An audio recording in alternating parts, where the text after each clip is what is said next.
고민을 대신 결정해드리는 코너죠. 대신 결정하는 남자입니다. 오늘의 사연은 이제 많은 회사원들의 고민이겠죠.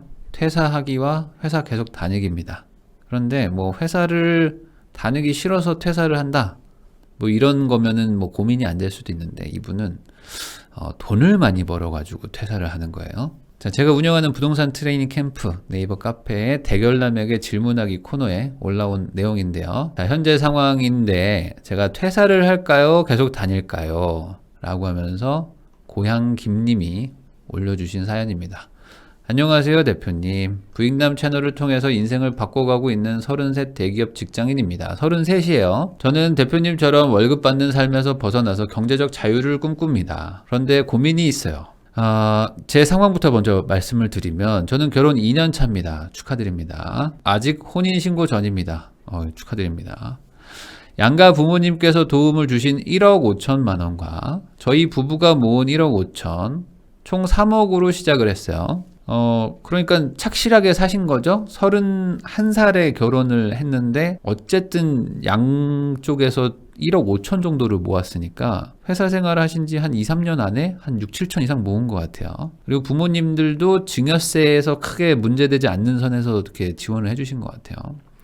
운 좋게 코로나가 터질 무렵이었고 서울 아파트 폭등 직전이어가지고 성공을 했어요. 차 안 사고 잘하셨죠? 혼수 줄여서 잘하셨죠? 작은 아파트 매매했어요. 잘하셨죠? 2년 실거주 했어요. 잘했습니다. 매도했어요. 잘했어요.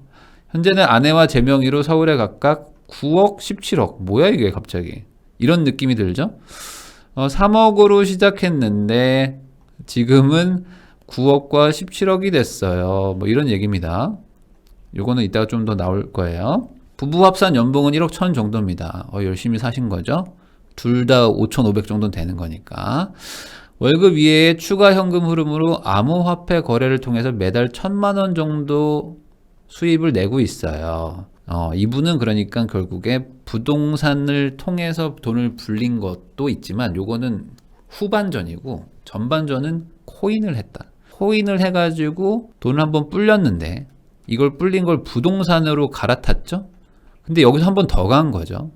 그래서 인생이 좀 바뀐 케이스입니다. 그래서 그 코인 쪽에 지금 5억 정도를 넣어놓고, 그러니까 5억도 따로 있어요, 이게. 맞죠? 5억은 따로 있고, 9억짜리 아파트 있고, 17억짜리 아파트 있는 거예요. 시작은 지금 3억으로 시작했는데, 그러니까 요렇게 다 합치면 얼마죠? 자산만 치면은 한 30억대 정도 됩니다. 그래서 이렇게 해칭을 해놔가지고 꾸준히 월 1,000 정도 벌 수 있어요. 저는 부익남님처럼 경제적 자유를 얻기 위해서 월급쟁이 삶을 벗어나고 싶어요. 근데 퇴사 후 뭘 해야겠다는 건 아직 없습니다.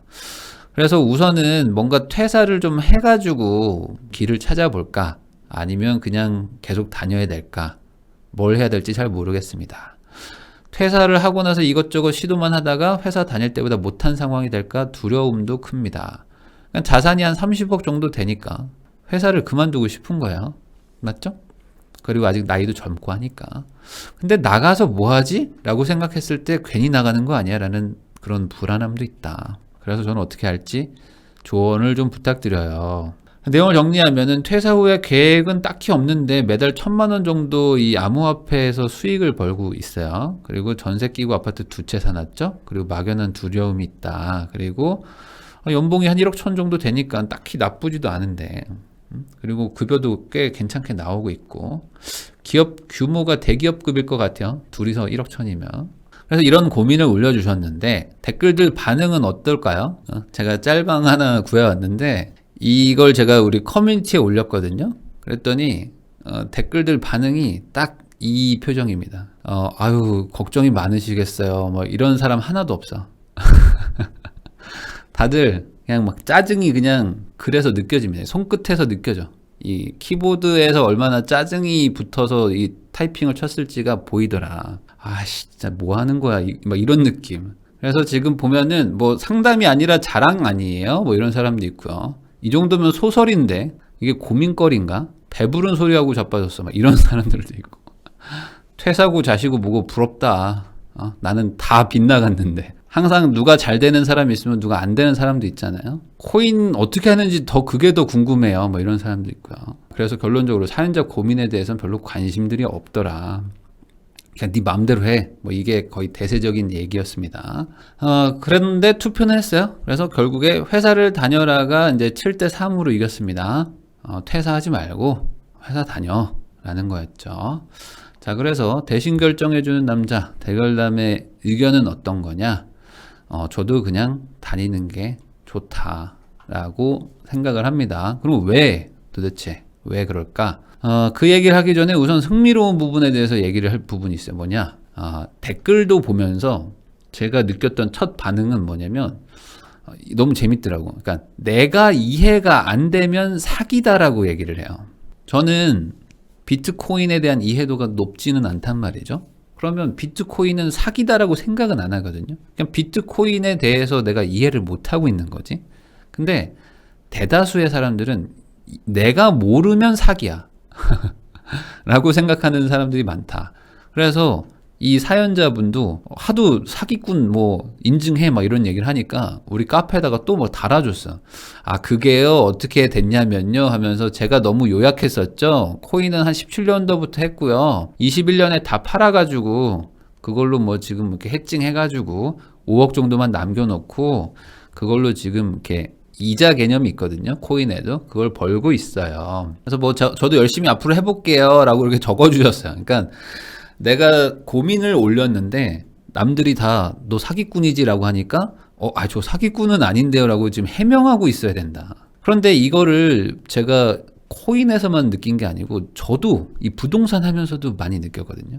그러니까 세상에는 안 해보면은 몰라요. 그런 분야가 많거든요. 이 부동산 쪽도 그렇습니다.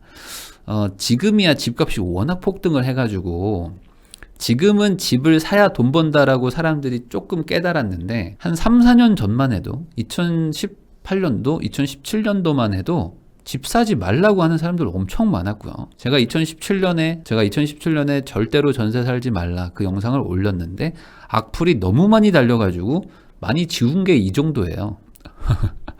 그때는 영상을 올리고 나면 거의 열에 7개가 악플이었어요.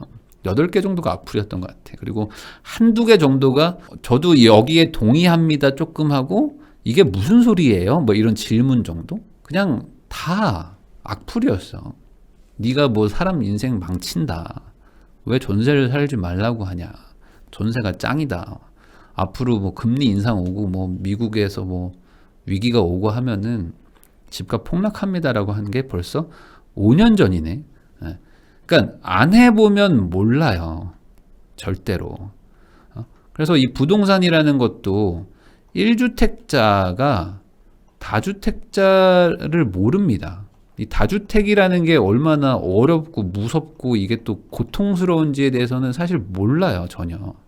그러면 무주택자는 1주택자의 마음도 사실은 모르는 거거든요. 이게 잘 몰라요. 서로 몰라. 이게 어떤 그 단계를 넘어가 봐야지만 아는 게 있고 해봐야지만 느껴지는 게 있는데 모른다. 그래서 저는 여기에서 딱 느낀 건 이거예요. 여러분들한테 말하고 싶었던 거는 야 뭐야 저게 말도 안 되는 사기 같은 소리 하고 있어 라고 반응을 하는 분들이 대부분인데 이걸 이렇게 좀 가보면 어떨까. 그러니까 본인이 돈을 버는 방법을 모르는 분들이 많을 거예요. 그냥 뭐 부동산으로 돈을 버는 방법을 알거나 주식으로 버는 방법을 아는 분들은 뭐 굳이 공부 안 해도 되겠지. 내가 할 줄 아는 게 있으니까. 근데 내가 돈 벌 줄 아는 방법이 전혀 없는 분들도 있잖아요. 그러면 뭐야 저 사기꾼 같은 놈이라고 하지 말고 뭐지? 저게 뭐길래 저게 어떻게 리스크 없이 돈을 1,000만 원을 어떻게 버는 거지 5억 가지고? 라고 파고들어 봐야겠죠. 제 커뮤니티에 아직 글이 있으니까 한번 가보세요. 그러면 꽤 여러 명이 뭐 디파이니 뭐 선물과 해칭을 해가지고 어떻게 하고 있어요라고 막 단어들을 막 적어 놓으신 게 있어요. 그럼 그런 거부터 한번 공부를 한번 해보자. 남이 할 수 있으면 나도 할 수 있는 건데 남이 하는 건 사기다라고 얘기를 하면 이 인생이 바뀌지가 않습니다. 그래서 좀 긍정적으로 좀 살자 이 얘기 좀 하고 싶었고요. 그래서 결론적으로는 이분은 이제 3억의 초기 투자금을 가지고 있었던 것 같은데 이거 가지고 뭐 코인 쪽으로 조금 가고 또 집도 사고 또 그 집을 산 거를 또 팔아가지고 코인에 번 걸 또 합쳐가지고 이걸로 또 전세 끼고 산 거예요. 그러니까 전세가 뭐 한 5, 60% 정도 될 테니까 여기에다가 한 4억 정도, 여기에다가 한 6, 7억 정도 넣고 코인에 또 5억 넣고 해서 순자산으로 치면은 대략 한 15억, 16억 정도 되실 것 같아요. 근데 이게 뭐 불가능한 얘기는 아니거든요. 2017년도가 코인이 아마 한 300만 원 막 이랬을 겁니다. 비트코인 그게 한 300만 원 정도 하다가 지금 8천만 원 갔었잖아요. 그러니까 이거 뭐 단순 계산하면은 21년에 8천 갔으니까 20배 넘게 오른 거 아니에요. 거의 25배 정도 올랐으니까. 그러면 25배가 오르는 시장에서 내가 그래도 좀 잘했다면은 3억이 15억 되는 거는 어려운 일은 아닐 것이다. 그러니까 이게 사기는 아니라는 거죠. 자, 그러면 여기서 드는 생각이 있을 거예요. 뭐, 오케이, 뭐 돈 번 건 알겠는데, 아니, 그래도 굳이 회사를 다닌 이유가 있을까? 왜냐면 이분은 지금 집이 두 채가 있어요. 그리고 하나는 17억짜리야. 17억짜리면은 뭐 마포 느낌이에요. 제가 봤을 때는. 마포 정도의 그래도 괜찮은 아파트를 사놓으신 게 아닐까.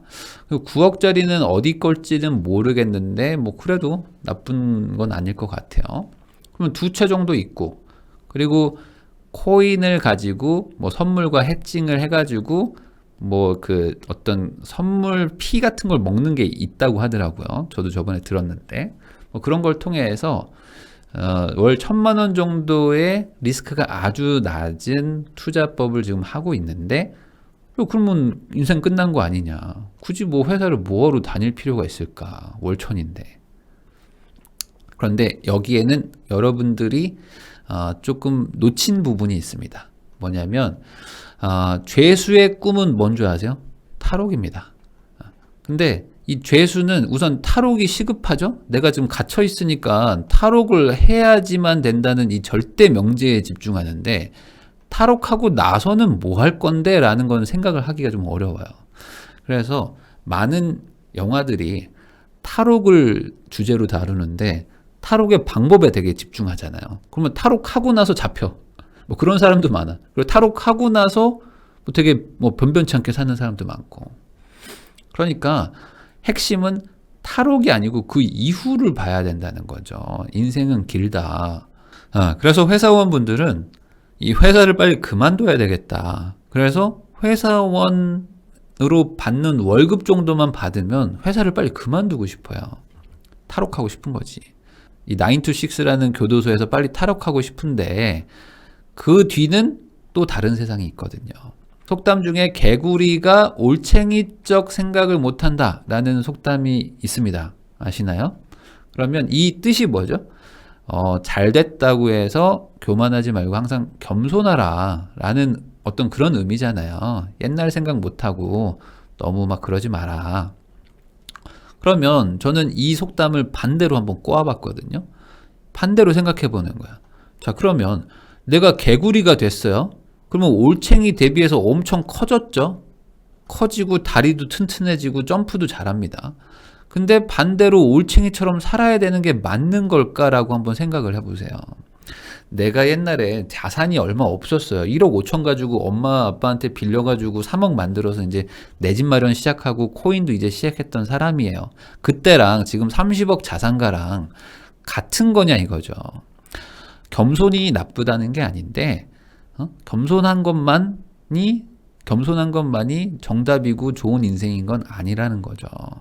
그래서 아마 모든 분들이 다 똑같은 생각일 건데 투자를 처음 시작하잖아요. 그러면 그냥 월급 정도만 벌면은 진짜 때려친다. 이런 생각으로 시작합니다. 그래서 내가 한 10억만 벌면은 회사 그만두고 동남아 가서 한 달 살고 그 다음에 와서 뭐 할지 고민해봐야지. 뭐 이런 생각하는데 이게 막상 월급만큼 벌잖아요. 그래서 실제로 벌기 시작해. 그래서 내가 투자가 막 성공해서 막 돌아가기 시작합니다. 아니면 이제 뭐 자영업으로 장사를 시작하셨는데 막 돌아가. 막 1,000만 원, 1,500만 원, 2,000씩 벌어. 그러면 좀만 더 벌고 싶다라는 생각을 하게 된다. 여러분들 뭐 인터넷 용어인데 그 돈 씨 아세요? 그 돈 씨? 그 돈 씨. 이게 뭐 그런 겁니다. 아니 그 돈이면은 뭐뭐를 사겠다라는 겁니다. 그래서 항상 누가 뭐 안녕하세요 저 차 샀어요 하면은 야 그 돈이면은 야, 이걸 사야지. 왜 그걸 사고 있어? 라고 뭔가 그 핀잔 주는 말이거든요. 그래서 많은 분들이 항상 뭐 비슷한 경험들을 하시지만, 제가 아반떼 사려고 해서 매장 갔다가 옆에 있는 G80 사고 왔어요 라는 사람들 많거든요. 아반떼 조금 붙이니까 소나타고, 조금 붙이니까 그랜저고, 조금 붙이면은 이거 GV70인데 이럴 거면은 그냥 한 번에 가자. 왜? 우리 아이를 위해서. 뭔 아이를 위해? 아이를 위하기는 너를 위해서지. 그래도 G80을 산다. 그러면 그걸 욕하는 사람들 많거든요. 반대로 생각해보자 이거죠. 그러면 G80을 살 능력이 있다고 쳐요. 그러니까 욕을 한다는 거는 G80을 살 수 없는데 그냥 욕심 부려서 사는 사람들은 뭐 욕을 할 수 있다고 쳐. 저건 잘못됐다고 치는데, 반대로 아니 G80 정도는 사도 돼. 돈이 그렇게 많으신데 이거 타셔도 돼요. 근데 그 사람이 아반떼를 사거나 아반떼 정도의 사고방식으로 사는 거는 그러면 옳은 행동이냐 이거죠. 이것도 잘못된 겁니다. 아니 그러면 누가 이걸 사냐고. 이것도 제품인데 이걸 누가 사줘야지 또 누군가의 직장이 유지가 되고 누군가는 또 돈을 벌어서 또 사회생활을 하죠. 이분들이 지금 퇴사를 고민하는 게 있어요. 그냥 그만둬도 되는데 고민을 하는 이유는 뭐겠어요? 퇴사가 좀 불안한 거죠. 왜 그러냐? 이분들이 투자를 잘했는데 사실 아주 냉정하게 봐서 17억짜리 집이 있고 그리고 9억짜리 집이 있다고 쳐요. 이게 어딘지 모르겠지만, 그럼 여러분들은 어디 가서 살고 싶어? 여러분들은 어디 가서 살 거예요? 둘 다 우리 집이야.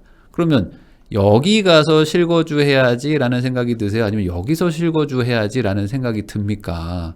이거는 10명 중에 9명한테 물어봐도 다 일로 간다 그래요. 여기 가서 살아야지. 왜냐?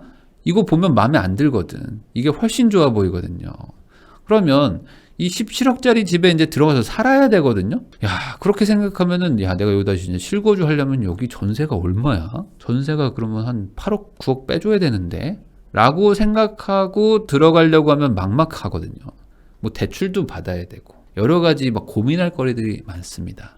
그러니까 자산이 많다고 해서 고민이 없는 건 아니다. 그리고 들어가면 뭐 끝이냐? 들어가서 살기 시작하잖아요. 그러면 그때부터 이제 문제가 발생하기 시작합니다. 집이라는 거는 내 목표에 맞춰서 들어가서 살면 행복은 한데 돈 문제가 생깁니다. 여러분들이 뭐 이거보다 더 비싼 동네에 사는 분들도 있겠지만 한 17억, 한 20억 하는 동네에 사는 분들이 많지는 않을 거예요. 이 시청자분들이. 여기는 이제 상위 뭐 10% 이내 쪽에 들어가니까. 그러면 이런 동네에 살잖아요. 그러면 여기가 살기가 그렇게 쉽지가 않아요. 돈이 많이 든다 이겁니다. 이분들이 지금 연봉이 1억 1천만 원이거든요. 그리고 지금 맞벌이를 하고 계세요. 그러니까 연봉이 5,500이다 라고 가정하고 딱 반뚝 떼가지고 이 실수령을 따져보면 대충 한 분이 한 370, 80만 원 정도 받아가지고 둘이서 한 750 정도 벌 겁니다. 그러면 둘이서 750이 실수령이에요. 그러면 이게 나쁜 소득은 아닌데 한 17억 하는 동네에서 그리고 뭐 한 20억 정도 하는 어떤 그런 동네가 있다고 칩시다. 여기에서 실수령 750으로 한 달을 사는 게 상위권일 거냐? 아니다. 아마도 그 동네에서, 그 단지에서는 중간 이하일 겁니다. 소득이 낮을 거예요. 거기다가 지금 이분들은 아이도 없어요. 그러면 어떻게 되죠? 필연적으로 맞벌이의 한계가 조만간 오게 돼 있습니다. 뭐 육아휴직을 하든지 아니면 육아휴직 끝나고 다시 애를 어린이집을 보내도 뭐 이거저거 돈 들어갈 때가 생겨요. 애는 그냥 공짜로 크는 게 아니거든요. 그러니까 버는 소득 대비 실제로 가처분 소득이라고 쓸 수 있는 돈은 훨씬 줄어들게 됩니다. 그러니까 750도 다 쓸 수 있는 것도 아니에요. 그래서 지금 이 퇴사라는 개념, 퇴사라는 거는 결국에 이 은퇴잖아요. 이 현재 상황에 대한 은퇴를 하는 거죠. 그러면 지금의 생활 수준을 무조건 포기할 수밖에 없어요. 물론 뭐 지금 코인을 통해서 월 1,000만 원 정도 번다고 하셨는데 그게 뭐 영원히 갈 거다라는 보장도 사실은 없는 거니까 그렇게 따지면은 지금보다 생활 수준을 많이 낮춰야 되는데 그것도 또 고민이 되는 거고 부모의 역할을 하면서 들어가는 돈들도 많으니까 당장 이거를 놓기가 좀 어려운 거죠. 그런데 반대로 생각해 보면 이분들은 지금 그럴 나이도 아니고요. 그럴 이유도 없어요.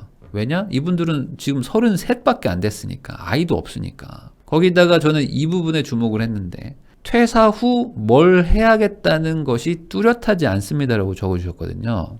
이분은 퇴사 후 뭘 해야겠다는 것이 뚜렷하지 않다고 적어줬는데 여기가 저는 느낌표. 이게 무슨 의미일까?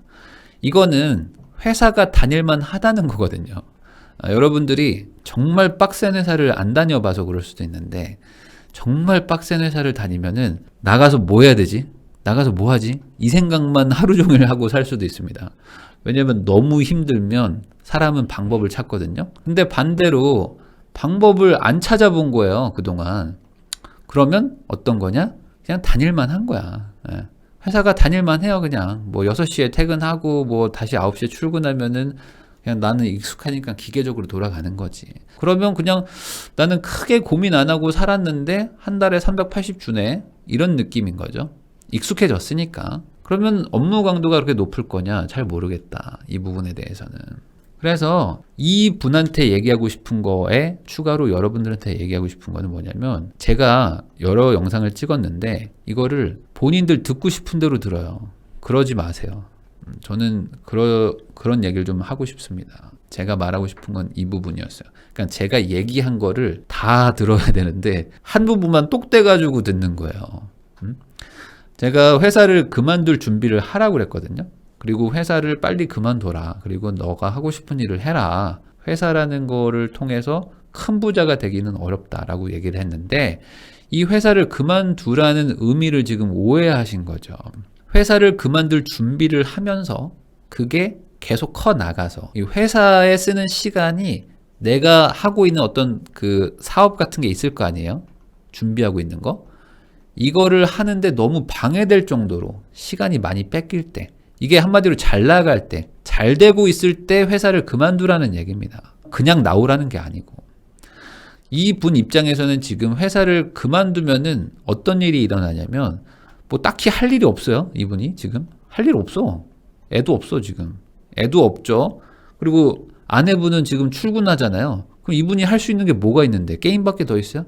그리고 이분은 지금 비트코인은 전량 해지해가지고 지금 그 하루에 한두 시간 정도만 하는 거기 때문에 할 일이 없다. 그러면 10시간이 더 생겨가지고 이분이 뭘 할 거냐라는 거죠. 근데 아마 이런 생각을 하시는 분들이 있을 거예요. 아니 이게 그만두면 시간이 10시간이 생기기 때문에 이 동안 내가 고민도 해보고 뭔가 다른 사람도 좀 만나보고 그리고 뭔가 특별한 경험들을 하면서 새로운 아이템을 찾아야죠 라고 생각하실 수도 있는데 저는 다시 한번 말하지만 백수가 되라고 한 적이 없습니다. 저는 백수하라고 한 적이 없어요.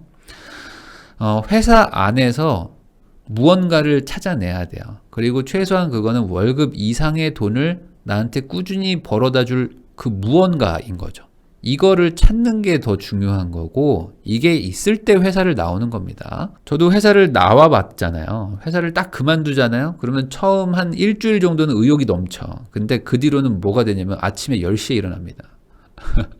저는 평소에 6시 전에 일어나가지고 6시 반에 출근을 하던 사람인데 10시에도 못 일어나. 일주일 만에. 여러분들 군대 갔다 온 남자분들 아실 거예요. 병장 말년 병장 제대하면은 어떻게 되죠? 맨날 아침에 막 6시에 기상하던 사람이 11시에도 눈을 못 떠. 그러니까 할 일이 없는데 시간이 많잖아요. 그러면 자동적으로 사람은 게을러지게 돼 있어요. 그래서 8시간이 있잖아요. 여유 시간이. 그래도 2시간 공부합니다. 그리고 3시간밖에 없잖아요. 그래도 2시간 공부하는 게 사람이에요. 그러니까 사람은 내 집중력에 한계가 있는 거고 그거는 시간이 많다고 해서 더 많이 되는 건 아니다. 딴 거 다 하고 남는 시간 남는 시간에 이런 공부를 하는 게 더 소중해서 더 잘할 수도 있어요. 그래서 그만둬야지 뭔가를 찾을 수 있을 것이다 라는 거는 본인의 핑계입니다. 지금도 못 찾으면 그만두면 더 못 찾아요. 왜냐? 놀게 되면 그러니까 그만두면 훨씬 더 게을러지거든요. 그러니까 그만두고 찾으려고 하지 마세요. 지금까지 투자 잘 하셔서 축하드리고 앞으로 이렇게 잘 해놓은 거를 잘 유지하는 것도 중요한데 회사를 그만두는 거는 별개의 이야기다. 회사가 나를 너무 힘들게 해가지고 막 하루도 다니기 힘들다. 그러면 당연히 그만두셔야 되는 게 맞는데 뭐 그런 상황인 것처럼 보이지는 않아요. 그러면 우선 회사 그냥 다니시고 회사 안에서 무언가를 찾아라. 그리고 그거에 대해서 열심히 노력을 하셔가지고 투트랙이죠. 두 개를 같이 하면 돼요. 같이 하다 보면 내가 새로 찾은 게 망해버릴 수도 있거든요. 망하면 그냥 회사 계속 다니는 거고 또 다른 걸 찾았는데 이게 엄청 잘 돼. 그러면은 이제 소위 말하는 갈아타기를 하면 되는 거죠. 그래서 내가 어떤 찾은 아이템 쪽이 너무 잘 되면 그때 회사를 나오면 된다 라고 이해를 하시고 제 조언이 좀 도움이 되셨기를 바랍니다.